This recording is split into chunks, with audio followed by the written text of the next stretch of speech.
buenos días a todos. Muchas gracias por estar aquí en estas intensas jornadas y escuchándonos a nosotros, que lo que viene no es precisamente ligero.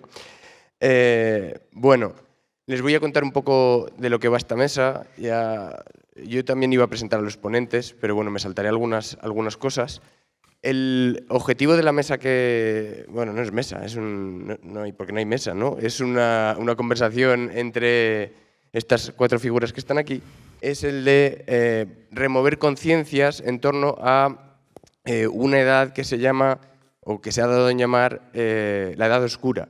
La edad oscura, pues eso, es una etapa que va desde los, digamos, orígenes de la informática, cuando empezamos a trabajar o a tratar datos o información con ordenadores, con electrónica, hasta nuestros días, y que parece que es una etapa abocada a que la documentación que ha generado la humanidad en estos soportes desaparezca irremediablemente. Entonces, bueno, el objetivo es resaltar la importancia de esto. La edad oscura no puede durar siempre, y lo que tratamos de plantear aquí es eso, entre otras cosas. De modo que también valoraremos cuáles son los retos y dificultades que estamos llamados a afrontar y cómo la tecnología puede ayudarnos a resolverlo, a afrontarlos. Y bueno, y de ahí lo de la edad de oro. La tecnología también nos puede ayudar en este camino. No queremos hablar otra vez de ENI, metadatos mínimos obligatorios, la importancia de la gestión documental. Todas estas cosas vamos a tratar de hablar lo menos posible, pero van a salir alguna cosita. Y bueno, para eso estoy aquí rodeado de estas cuatro personalidades que en la lista de las 12 o 15 personas más relevantes en el mundo de la gestión documental y la archivística, pues ellas son cuatro. Podríamos seleccionar esas 15, junto con estas cuatro. Estas son mis cuatro propuestas, y que gobernaran nuestros datos, ¿no? Bueno, yo quería hacer una breve presentación sobre alguno de ellos, porque yo creo que es importante. Voy a empezar con Julio. Bueno, ya han dicho que es el jefe de gestión de información y transformación digital y director del archivo de la ciudad en el Ayuntamiento de Arganda del Rey. Pero bueno, él es muchas cosas más. Además es doctor en Historia, es docente en la Universidad Carlos III, antes lo fue en la Universidad de Alcalá de Henares, y bueno, miembro de la Comisión Técnica de la Sociedad de la Información y Nuevas Tecnologías de la FEMP, entre otras cosas. Y en el Ayuntamiento de Arganda coordina los sistemas de gestión documental y los procesos de modernización e implantación de la administración electrónica, es decir, mucho más allá de lo que es exclusivamente el archivo. Lo digo lo del archivo porque esta mesa se llamaba al principio mesa de archivo. Entonces, no es que nos avergoncemos del archivo, es que vamos más allá de esto. Y bueno, son muy numerosas sus publicaciones, sus participaciones, igual que las de todos, no se lo tengo que decir. A lo mejor una decena o más de una decena de participaciones en eventos en cada año, de cada uno de los que están aquí. Así que creo que sobradamente conocidos. Pedro es el director de gestión documental y archivo del Ayuntamiento de Tinajo. Empezó siendo el archivero del ayuntamiento, y ahora pues ha asumido la implantación del sistema de gestión documental, del archivo electrónico, plataforma de intermediación de datos, difusión de contenidos, transparencia, delegado de protección de datos. Es lo que tienen las instituciones pequeñas, y además ayuda a otras instituciones a implantar sus modelos de gestión documental. Destacaría de Sonia Crespo, bueno, pues que es directora general de la Oficina Digital del Ayuntamiento de Las Rozas, pero ella es licenciada en documentación de la Carlos III y máster en investigación en el ámbito de la gestión documental, también en esta universidad, y ha tenido una labor docente muy intensa en el ámbito de la biblioteconomía y de la documentación. 15 años de carrera profesional, 12 de ellos en el Ayuntamiento de Rivas, en transformación digital, y hoy en Las Rozas. Bueno, yo destacaría de ella que en el año 2018 en CENADE fue seleccionada como la persona referente del sector de la gestión documental y los archivos.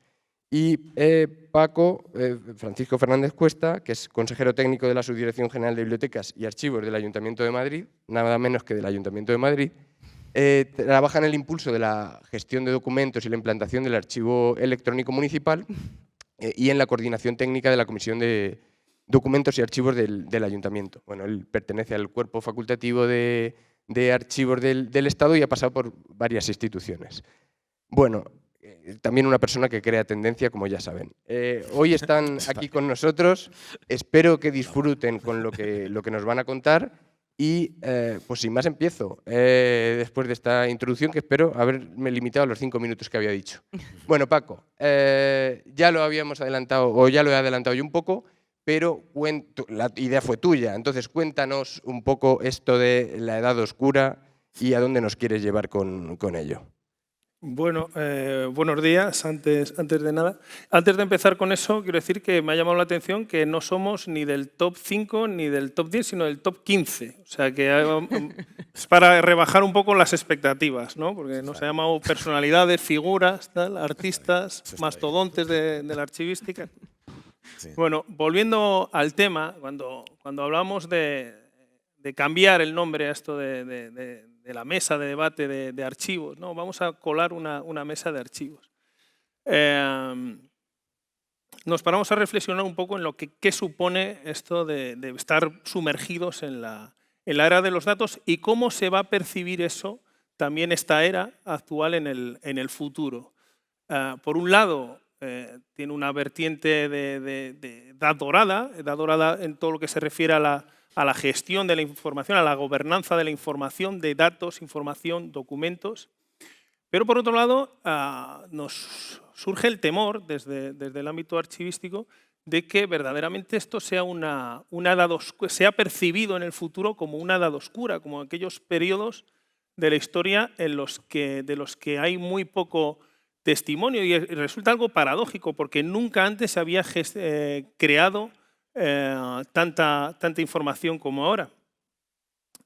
Pero, bueno, si nos paramos a pensar, por ejemplo, hace apenas 2 semanas con la irrupción de Elon Musk en Twitter y ese momento en el que casi puso en peligro o se percibió de que cerraba Twitter y qué iba a pasar con todos esos datos. Bueno, vemos ese ejemplo de la fragilidad, ¿no? que tiene este mundo digital, este mundo de los datos. Es un ejemplo, yo creo que muy acertado. ¿Qué pasa? Que Twitter a lo mejor, o este tipo de empresas, no tienen esa obligación que tenemos las administraciones públicas para con nuestros ciudadanos de ahora y con los del futuro de preservar esos datos.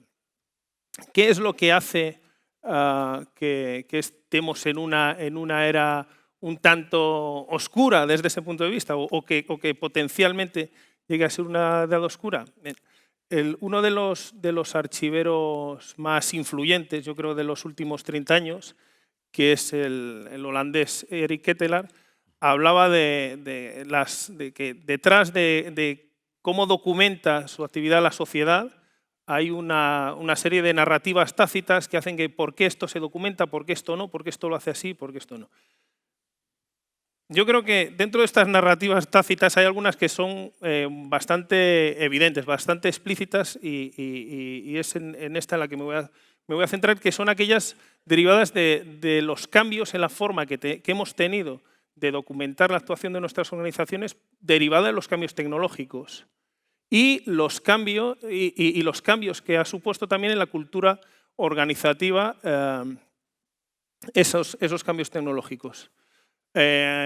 Si ponemos como modelo, como hito de la madurez de la gestión documental en papel los años 80, 90, ahí vemos cómo la gestión, se llevaba a cabo tareas de gestión documental en las oficinas por parte del personal administrativo como parte de su rutina diaria. Era algo evidente, había un único medio por el que se documentaba, que era el papel, y las necesidades de gestión documental, el organizarlo, el tenerlo organizado era algo evidente, es que era necesario.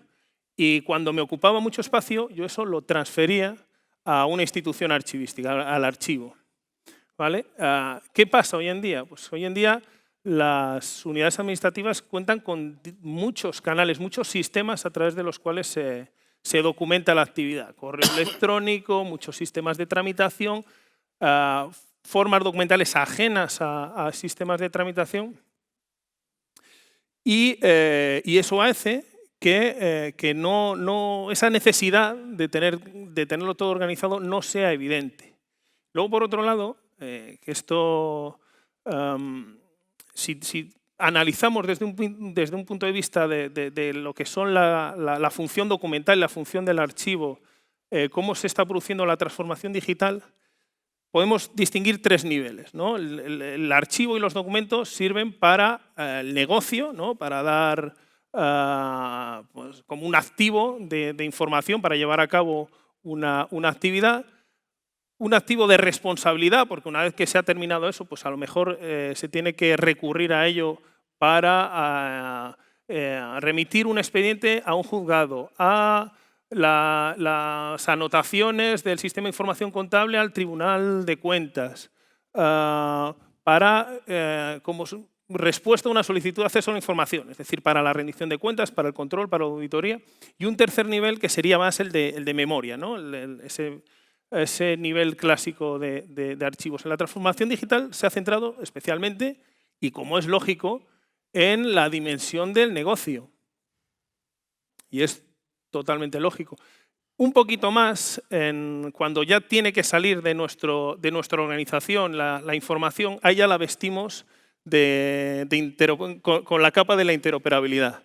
Y ella viene mejor, ¿no? Pero muchas veces los sistemas no están preparados para la conservación de la información a largo plazo, para que esa información o esos datos sean inteligibles fuera de su contexto de creación y tramitación, porque las tecnologías cambian, van evolucionando.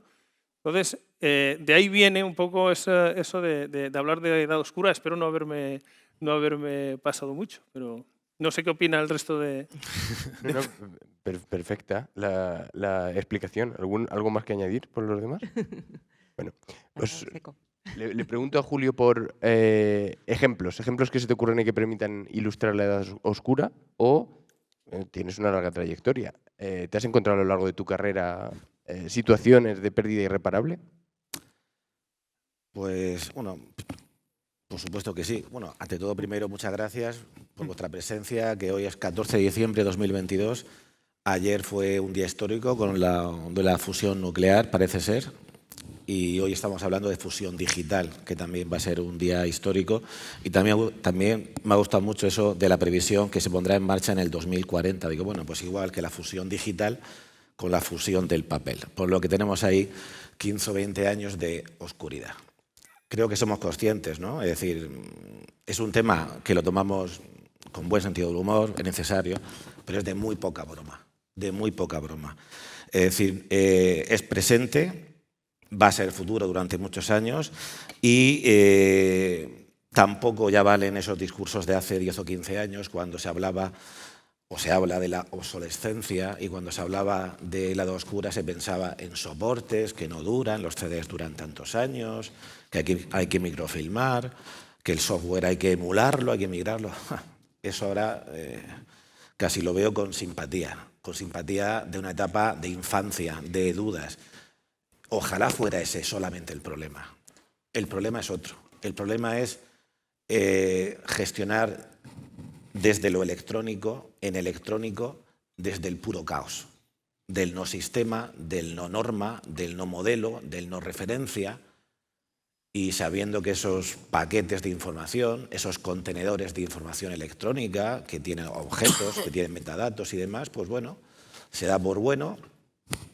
Se piensa que son buenos por el mero hecho de ser electrónicos y a seguir. Y todos sabemos, los que tenemos cierta experiencia, que es todo lo contrario. Igual que el mundo papel, el mundo lejano del papel es recuperable, clasificable, identificable, aquello de los montoncitos, de las carpetitas, y bueno, llegaba el archivero allí, se encontraba aquel marasmo y medio lo organizaba y hacía magia, cuando no hechizos, para que aquello fuera recuperable. En el mundo electrónico eso no vale. Y no es así. Y es tremendamente peligroso. Y eso lo está siendo. Ejemplos. Voy a comenzar por un ejemplo muy rápido. Bueno, ejemplos son miles, pero bueno, uno que tengo, porque es muy fácil, es muy de manual de archivística electrónica. ¿Alguien ha intentado recuperar la correspondencia electrónica de cuando comenzaron los correos electrónicos de vuestros ayuntamientos o diputaciones o ministerios o lo que fuera, de hace 15 o 20 años? Que alguien levante la mano que diga, sí, yo tengo acceso, lo recupero, lo guardo. No, por supuesto que no, ni vosotros, ni nosotros, ni nadie. Sin embargo, la correspondencia de la Segunda República y tal, maravillosamente esos aceptas a grises allí de perfil, con sus hojas amarillas y verdes y tal, y era la serie de correspondencia. Bueno, pero es que ejemplos son miles. Es que es muy evidente. Y, por supuesto, se guardaba en aquel magnífico archivo de compactos y tal y tal. Ahora, ¿dónde está? Pues no sé, en un servidor, o estará en otro lugar, o no sé dónde estará. Y luego voy a ir a un ejemplo muy personal y que me ocurrió hace, pues este puente pasado, lo tengo que contar, por motivos de familia, por el fallecimiento de mi padre hace ya un tiempo. Ahora estábamos con tema de herencia y demás, y ahí fue muy emotivo lo que ocurrió. Es decir, bueno, una tía que también ha fallecido, entonces ya tenía una cierta edad, y se accede a una casa que estaba en el campo, pues los hermanos, somos 3 hermanos, ¿no? Y bueno, pues para ver la casa y cada uno, pues uno se llevó una caracola, otro una mesa, otro una silla. Y yo vi en un cuarto del fondo una caja de estas, era de ropa interior femenina, no voy a decir la palabra, grande, muy de abuela, que ponía papeles, papá. Papeles, papá. Claro, yo rápidamente, papeles, papá, no sabía ni qué papá era ni qué papeles, pero claro, yo evidentemente una caja bien grande me la llevé a mi casa y con mucha emoción no lo abrí, con su lazo y demás. Y fue tremendamente, y pensé, ahora cuento lo que pasó, digo, pero si dentro de, cuando yo no esté, que todos tenemos una finitud, nadie va a poder volver a encontrar una caja de esas características en una casa porque no tenemos ya correspondencia, no tenemos fotografía, es decir, todo es digital. Esa caja, para mi sorpresa mayúscula, me abrió, fue cuando comencé a conocer a mi padre. No era de mi padre, era de una tía, una hermana suya soltera que había conservado mucha correspondencia de mi padre, que tuvo una vida muy aventurera, estuvo en Argentina, fue deportista, ciclista, baloncestista, yo qué sé, pero la imagen de mi padre ha sido, pues mi padre no tenía mucha visión, y sin embargo, al abrir esa caja, tanto de mi padre como de mi abuelo, porque arrancaba la documentación a principios del 20, fue concejal de la Segunda República mi abuelo en Córdoba, luego lo fusilaron, lógicamente, porque era de izquierda republicana, y a mí nadie me había contado nada. Pero gracias a esa caja, que ahora estoy comenzando a compartir con mis hermanos, pero muy poco a poco, porque es tan valiosa que hasta me da... Pero la reflexión, ¿dónde está mis nietos cuando los tenga, mis bisnietos, van a poder recuperar algo similar? No. Entonces, es un ejemplo muy micro, de una microhistoria, de lo que significa esto de la edad oscura. No quiere decir que defienda las cajas de camisas o de lo que fuera con papeles. No, que no quede eso, pero, sin embargo, esa edad oscura que no tenemos con el mundo papel, inevitablemente lo vamos a tener con el mundo electrónico. Y hay que aprender a convivir con ello. No pasa nada. Ahora somos un poco como el Noé del siglo XXII. Y solo que el arca ya no es el arca aquella donde iban las jirafas, ¿no? Como era aquello y los no sé qué.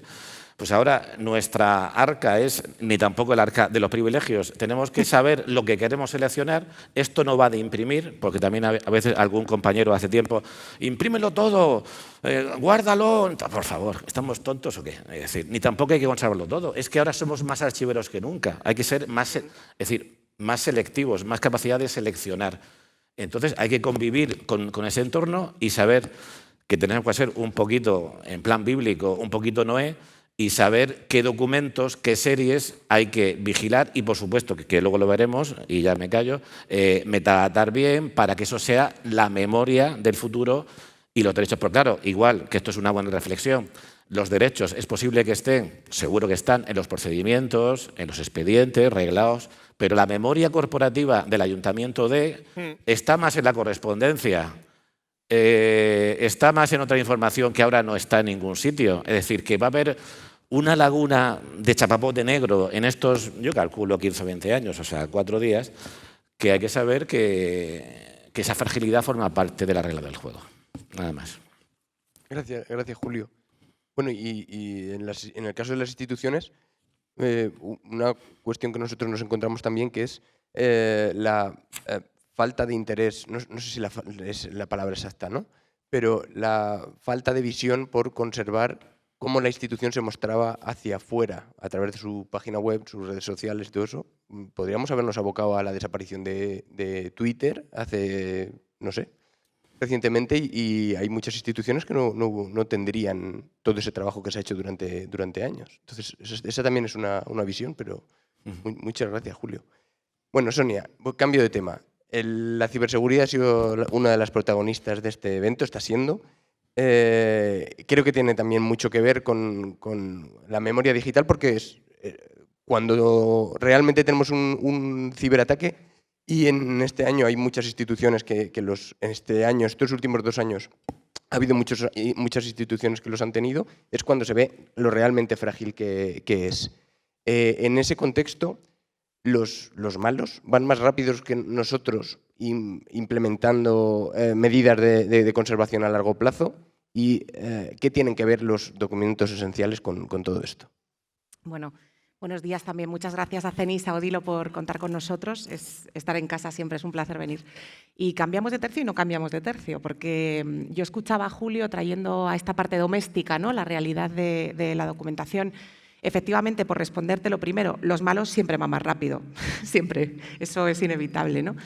Pero esta parte en la que las instituciones no somos solo lo reglado ni lo oficial, sino que también somos todo ese contexto, es verdad que es la que más riesgo corre, ¿no? Nos vamos a asegurar de que aquello que es muy importante, aquello que acredita nuestros derechos, nuestras obligaciones, va a estar ahí, y es donde vamos a poner el foco. Como decía antes también Paco, nos vamos a centrar en el ahora, ¿no?, en eso que estamos produciendo, hacerlo en las mejores condiciones posibles.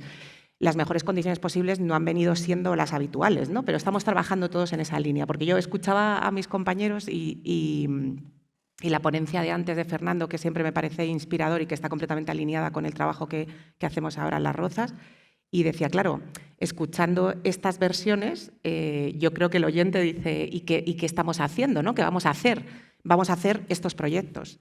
Claro, ¿qué hace falta para esto? Pues hace falta mucho, porque efectivamente es una alineación no de organizaciones a nivel individual, sino es una alineación a nivel internacional, a nivel europeo. La ponencia de ayer de Europa estaba muy en esta línea también, ¿no?, de compartir recursos, de normalizar, de buscar que precisamente en una época en la que la producción documental, informacional, datacéntrica, como queráis, es bestial, es la más grande que hemos tenido nunca exponencialmente y que irá creciendo, seamos capaces de asegurar la calidad, la seguridad y la integridad de esos datos de alguna manera, ¿no? Ahí está el equilibrio imposible en el que nos vemos ahora, en la gestión que nos vemos ahora. Entonces, claro, esto vinculado con la seguridad, que es un tema del que se habla obviamente en CENIS en muchas mesas y más que suficiente, yo quería poner el foco en 2 elementos muy importantes vinculados con la seguridad de las organizaciones.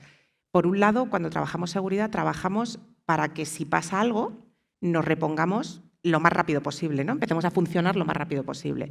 Y por otro lado, que esto pase lo menos posible, es decir, esta parte que decimos siempre muy importante de la prevención. No hay nada que salve más situaciones de ciberataques o de ciberdelincuencia que el que lo tengamos trabajado en prevención en las organizaciones, ¿no? Respecto a la parte de acción en la seguridad, claro, pensamos en esta parte inmediata. No se piensa lo primero, oye, en un ciberataque se llevará la memoria histórica de la organización. No es lo primero que pensamos. Pensamos, oye, mañana podré hacer el informe con la documentación que ha aportado el señor en registro. Ese es el foco en el que está puesta la seguridad ahora mismo, ¿no? Y si se amplía un poquito el foco, va hacia esta documentación esencial. Es decir, ¿qué hace que yo como institución pueda acreditar ciertas cosas, pueda seguir teniendo valor legal para actuar, tramitar, etcétera, ¿no? Entonces, yo sí que quería en esta parte como ampliar ese foco, vinculándolo, digamos, con todo el entorno de la gestión documental, ¿no? Los accidentes a los que nos exponíamos tradicionalmente en una pérdida de información en las organizaciones eran incendios e inundaciones. Esto cualquier archiverito de a pie, como digo yo, se lo sabe. O sea, a cualquier persona que se haya dedicado a un archivo local o cercano, esto era lo más grave, ¿no?, que te podía pasar. Sabéis que ante susto o muerte todo el mundo pide incendio, porque ahí ya no se recupera nada. La inundación todavía te lo tienes que trabajar, pero el incendio ya se acabó. En el caso de los ciberataques, claro, fijaros, yo creo que tenemos que ver la parte positiva de la importancia que tiene el dato, la importancia que tiene la información para que se haya convertido en este objeto de deseo. O sea, mueve tal cantidad de dinero, de trabajo, que tenemos que sumarnos a ese carro, porque las organizaciones por fin se han dado cuenta de que uno de sus activos más importantes son los datos y la información. Por eso tenemos que poner toda la carne en el asador ahí, ¿no? Entonces, bueno, yo creo que yo abogo por la edad dorada. Yo creo que queda claro, ¿no? Yo estoy en la parte de la edad dorada. Claro. Pero creo que efectivamente tenemos que hacer un buen trabajo vinculado con esto, ¿no? Con la parte de los datos. No hemos cambiado mucho, porque al final cuando trabajamos con documentos, nuestro objeto, nuestro trabajo, digamos, inmediato, estaba muy vinculado con el soporte. Pero realmente no trabajábamos para el soporte, trabajábamos para el contenido y trabajábamos para acreditar información y autoridad de esa información, ¿no? Que eso tuviéramos la capacidad de decir que se hacía algo y que lo hacía quien lo tenía que hacer. Esto ya me entendéis, ¿no? Resumiéndolo mucho. Entonces, no hemos cambiado tanto esa parte. El problema es que ahora, efectivamente, Paco también lo ilustraba muy bien, en esos circuitos muy cerrados, muy clásicos que teníamos, esto se sella, esto yo lo veo con la tinta y es de verdad tal. Esos circuitos se han acabado. Estamos en un mundo en el que esos circuitos no son tan evidentes, necesitamos adaptarnos todos, formarnos, cambiar la cultura organizativa significativamente y necesitamos que haya una normativa, no de nuestra casa, ya no es la agilidad de que yo en el Ayuntamiento de Las Rozas haga unos reglamentos y unas instrucciones estupendas, es que esas tienen que ver con la Comunidad de Madrid y tienen que ver con España y tienen que ver con Europa y tienen que ver con mi intercambio de datos con otros países. Entonces, esa es la situación en la que estamos ahora. ¿Que con el tiempo veamos que aquí estábamos en pañales? Claro, y no pasa nada, porque en todos los cambios evolutivos ha habido esa percepción en un después, ¿no? De, oye, esto se quedó, pues eso, cerrado. Yo recuerdo hace muchos años cuando se empezaba a hablar de identidad digital, cuando salió la ley de firmas y tal, y no recuerdo nunca quién fue quien me dio aquella charla, pero recuerdo que me impactó porque empezó la charla haciendo un recorrido de diapositivas muy rápidas en el que decía, ¿quién soy yo? ¿Cómo sabéis quién soy yo? Entonces él empezaba a decir, me gusta el fútbol, soy de tal asociación, pertenezco a no sé cuántos, etc. Entonces, claro, fijaros qué sentido tiene eso con la realidad actual. ¿Quién soy yo? Eso es. Todas las empresas públicas, privadas, hoy en día, que más potencia económica tienen en el mundo, son gente que trabaja una gobernanza de datos a nivel bestial. Entonces, esto quiere decir algo, ¿no? Y que las administraciones públicas, que tenemos ese activo en nuestro ADN desde el minuto cero, no saquemos toda la potencialidad que eso puede tener para que revierta en la sociedad, no solo por, estoy completamente de acuerdo también con Fernando, por el número uno de nuestros objetivos, que es servicios, número uno, sino también por promover ese tejido empresarial, la capacidad que tenemos de creación de apps, o sea, que revierta nuestra información y nuestra capacidad de tener esos datos en buenas condiciones en algo que potencie el tejido que tenemos alrededor, ¿no? Entonces yo creo que ahí la parte de seguridad, digamos, viene vinculada con esta parte y sobre todo la de lo esencial, lo que decimos, también la producción exponencial de información ahora hace que nos planteemos más que nunca que necesitamos guardar y que no, ¿no? Esto Maricondo ya lo ha dicho muchas veces. Hay que plantearse, oye, en casa, ¿qué estamos teniendo? Todos vemos expedientes pasados mucho y decimos, sí. De aquí sobra la mitad, ¿no? El borrador del borrador del borrador, versión 3 de la versión 4 de la versión 25. Pues esto, no, yo creo que esto nos va a ayudar a centrarnos verdaderamente en lo esencial y de cara a una pérdida documental, de cara a un ciberataque, a un ciberincidente, saber que no solo tenemos eso, que centrarnos en que tenemos que seguir actuando al día siguiente, que por supuesto es la prioridad número uno, porque como os digo, el objetivo es servicio, estamos para servicio al ciudadano, sino que además tenemos que pensar, vale, pero que yo lo haga en condiciones de lo que soy, de una organización que tiene unos derechos, unas obligaciones y unos deberes y puedo exigirlos en base a ese patrimonio que conservo, ¿no? Yo creo que la concepción, digamos, el doblete tendría que ser en ese sentido. Muchas gracias, Sonia. Y la última pregunta de este bloque para Pedro. ¿Hasta cuándo esta edad oscura digital? Porque según nos dicen, pues es que vamos a tener más documentación de la era del papel que de esta etapa electrónica. ¿Eso es así? ¿Cuándo se va a acabar esto? De la etapa... Sí, esto funciona. Sí, se me escucha. De la etapa electrónica tenemos, pero tampoco tenemos tanto. ¿Hasta cuándo va a durar? Pues, yo no lo sé. No creo que haya nadie que lo sepa. ¿Vale? Creo que lo que tendríamos que hacer es basarnos tanto en la en la gestión del dato, pero sobre todo no en la típica de gestión del dato. Hoy estuvimos viendo ejemplos, pero creo que lo básico para nosotros es intentar estudiar ahora mismo qué otras tecnologías que tenemos que nos pueden ayudar, sobre todo pensando en aquellos documentos que no están estructurados. Hoy posiblemente ya no es ningún problema. Hoy mismo eso se puede hacer con Machine Learning, por ejemplo. Nosotros en el sistema que empezamos a trabajar, que es en el grupo de Interpares, no sé si conocen lo que es Interpares, una organización internacional que se dedica a hacer estudios archivísticos, bueno, estudios de gestión documental, pero muy basados en nuestras técnicas archivísticas. Llevan desde el año 96 y ahora estamos preocupados por el tema de la inteligencia artificial, pero no desde el punto de vista del miedo, no desde el punto de vista del riesgo, porque el riesgo va a estar ahí y no va a desaparecer, sino desde el punto de vista de cómo va a afectar para que no ocurra esa edad oscura. ¿Cómo nos va a afectar? ¿Va a ser factible hacerlo o no va a ser factible hacerlo? ¿Nos va a ayudar? ¿Cómo nos va a ayudar? Y lo más importante, que donde quiera que se aplique, ya no, como decía Sonia, ya lo de las normas no puede ir cada uno por su lado, pues con esta gestión de datos, si la queremos orientar ahí para que nos ayude, no pueden ser ni cualquier dato, ni se pueden estructurar de cualquier manera, ni cada uno puede ir por su lado. Eso tiene que haber un librito, ahora no sé si se le llama el librito blanco, nosotros le podemos llamar librito rojo, ¿no?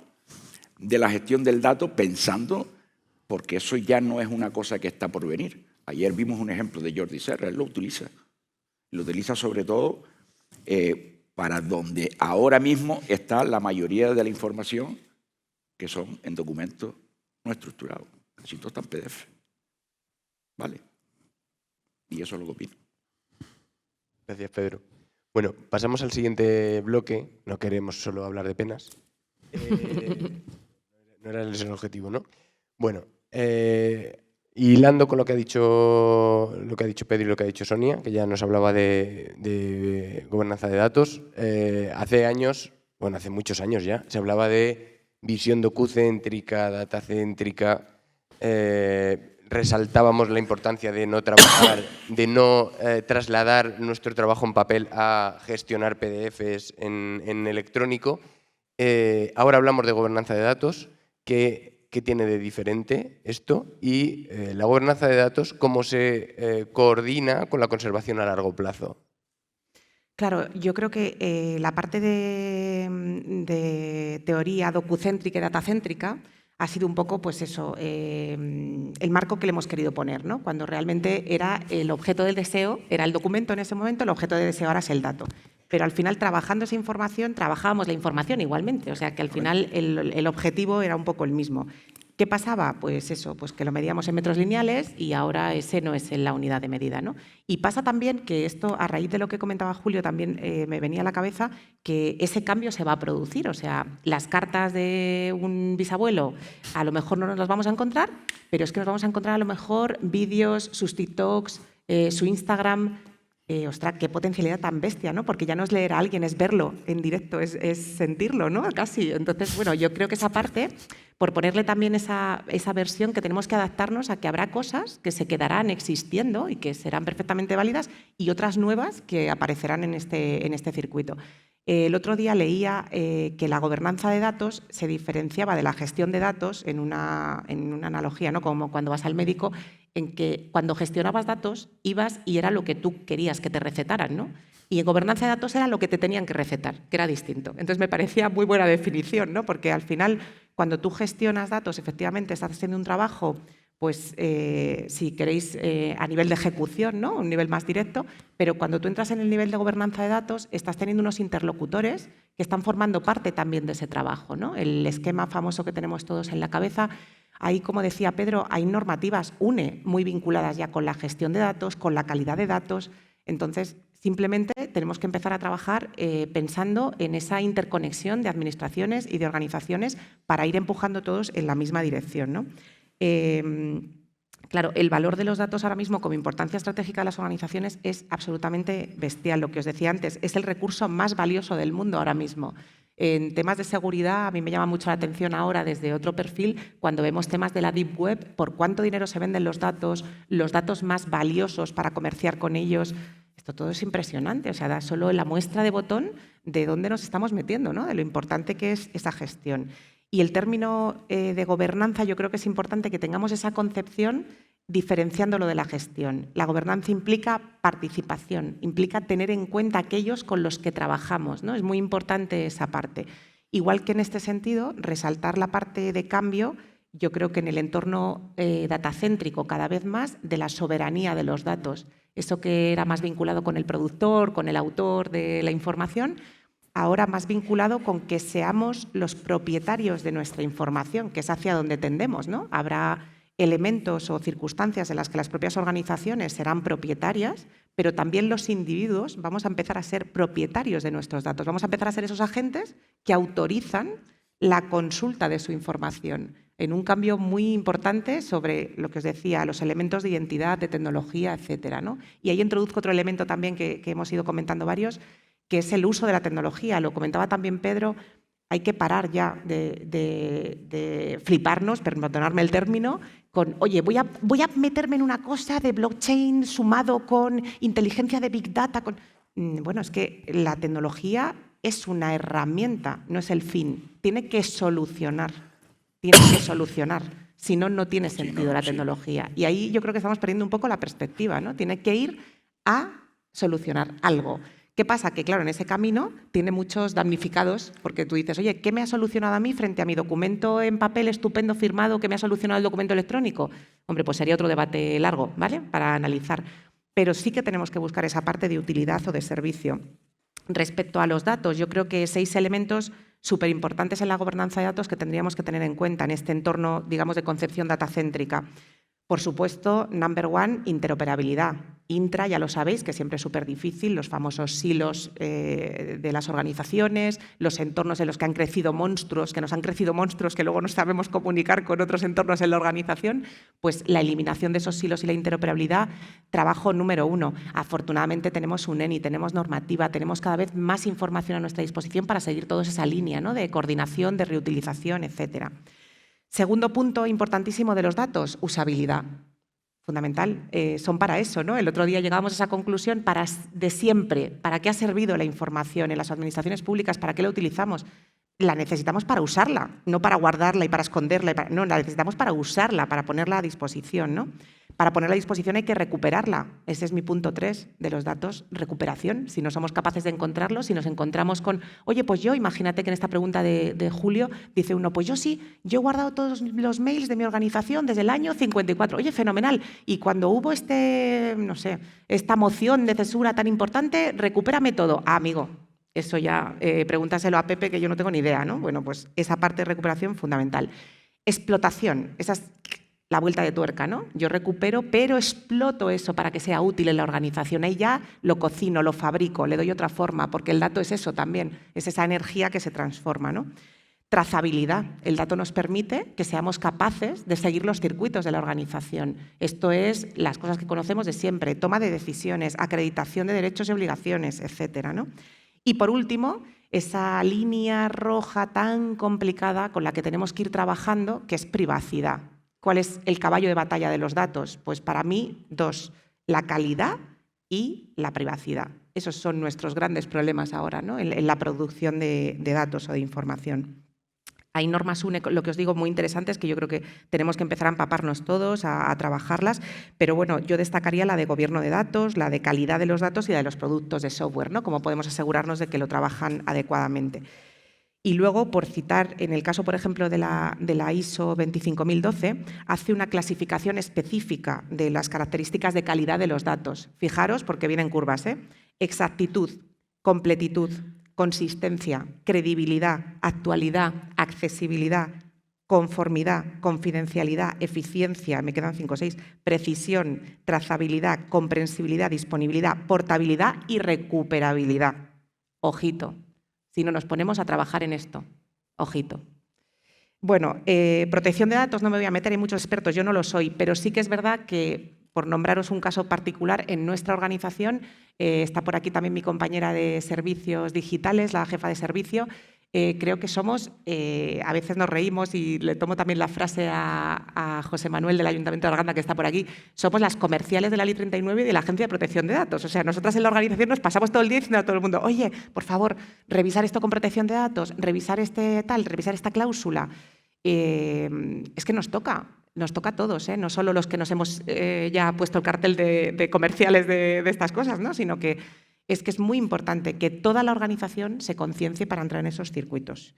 No voy a hablar de Big Data, me parece que lo hemos manoseado muchísimo, ¿no? Vamos a dedicarnos a esta parte que os decía del principio. Vamos a coger este circuito en el que trabajamos sobre el ciclo de vida de gestión de los datos, que es el que tenemos que tener entre manos, sobre el análisis para su valoración, para sus riesgos y sus limitaciones, que son 3 de los puntos de vista, digamos, por los que los abordamos, y luego pues, hacer un mejor marco de gobierno de datos y, por supuesto, la mejora continua de esto, ¿no? Esto lo decía muy bien también Fernando, y me gusta y comparto muchísimo con él la frescura de, oye, que nos equivocamos, que revisamos documentos, pero vamos a publicar, no tengamos ese miedo que nos da como vergüencita siempre, ¿no? Bueno, yo he hecho pero no es definitivo, pero lo estamos revisando. Claro que sí, es que ahora estamos en ese momento de la historia. Hay que revisar, hay que actualizar, nada es algo estático que vamos...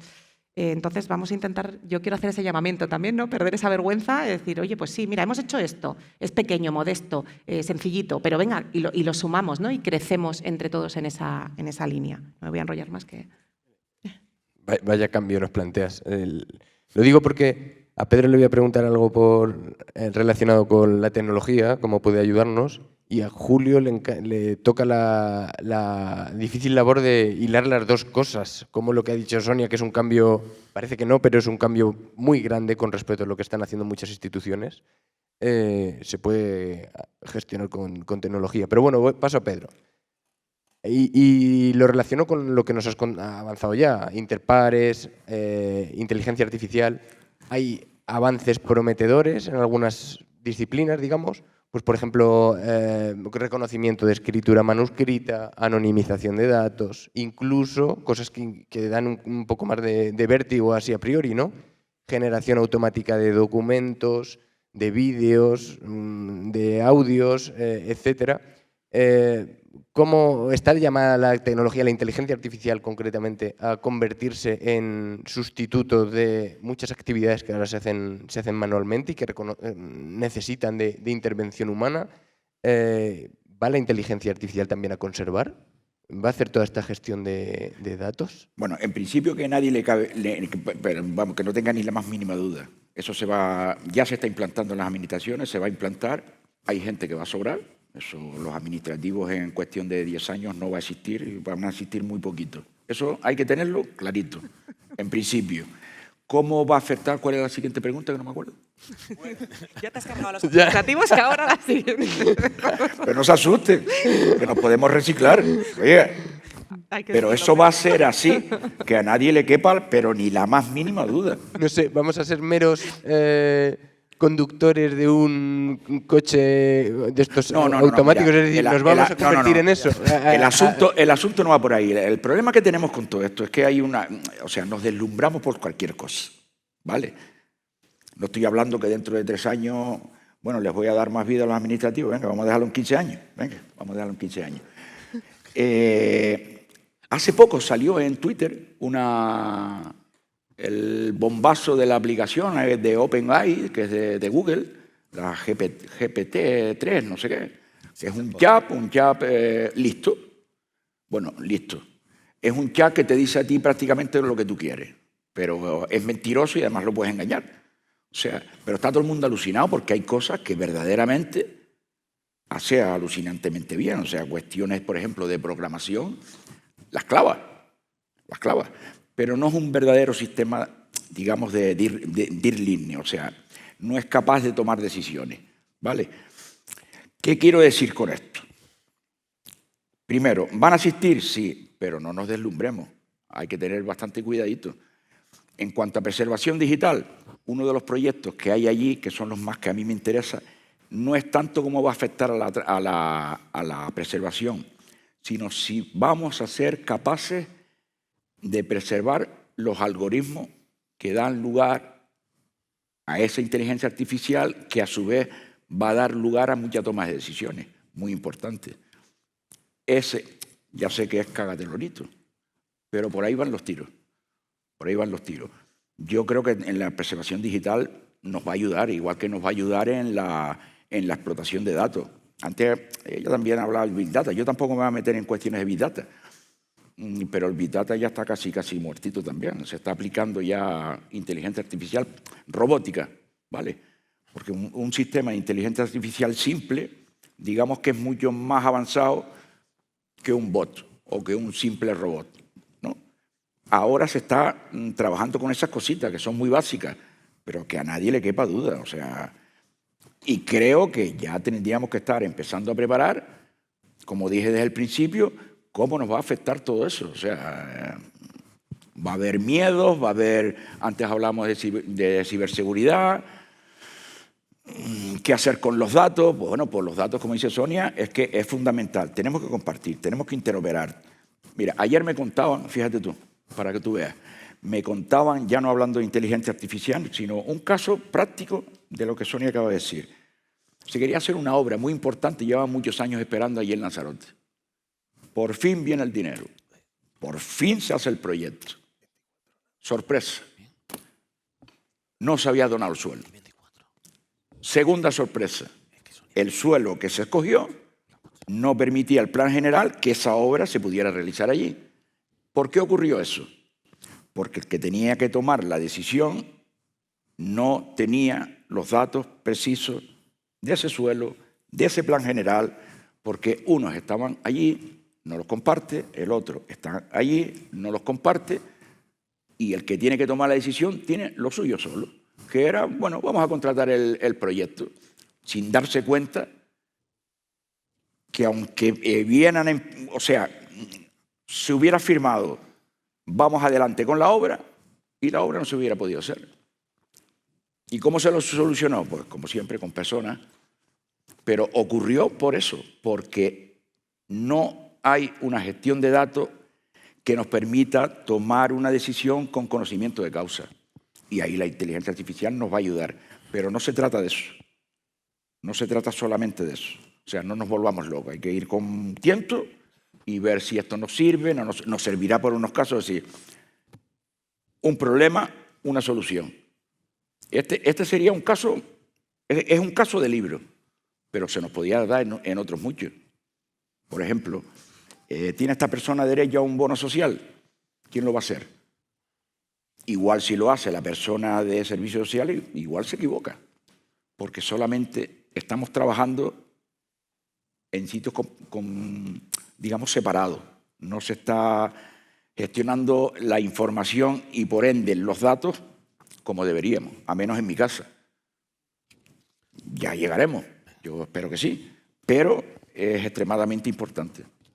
Pero al final es eso. Si la tecnología, si no hay datos buenos trabajados, no hacemos nada. Lo digo por tu caso, el plan general el urbanismo es indescifrable. Yo he tenido la mala suerte de trabajar una etapa de mi vida con eso y es un horror el urbanismo.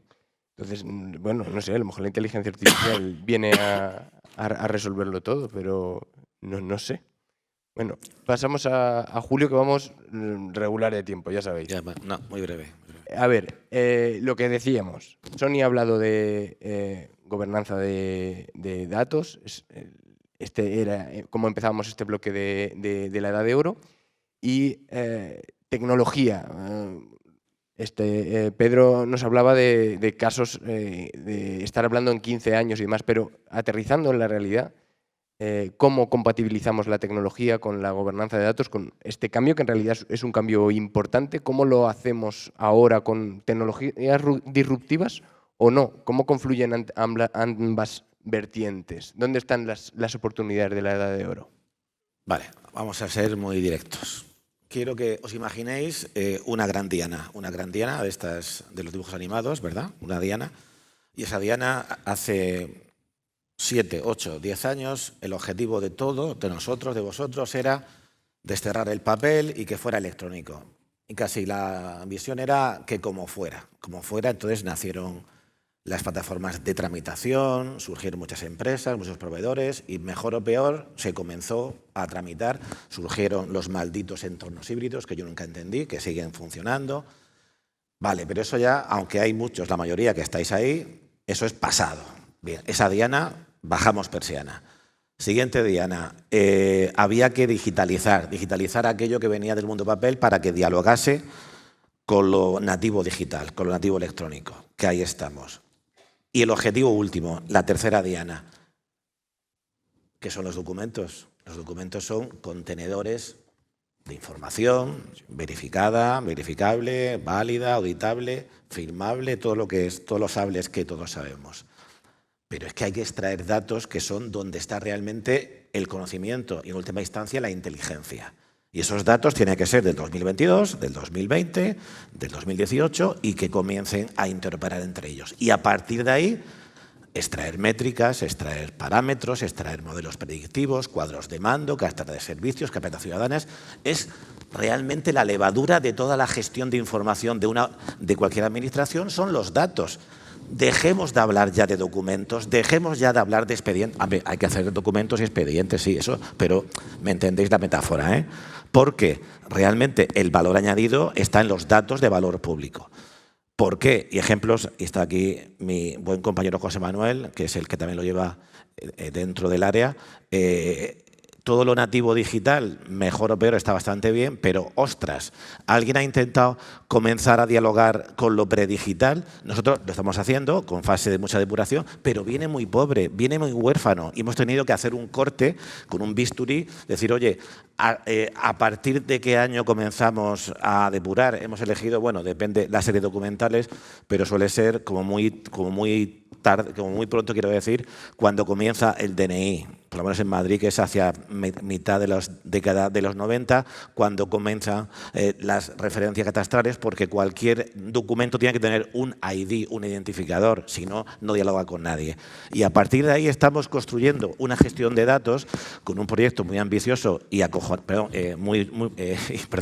muy chulo de Smart City, donde justamente ayer hablaba con la jefa de industria, con Alicia, que estaba flipando porque hemos conseguido depurar todas las industrias predigitales desde el año, bueno, miento, todas, desde el año, son 9.000 industrias, cuidado, desde el año 2004.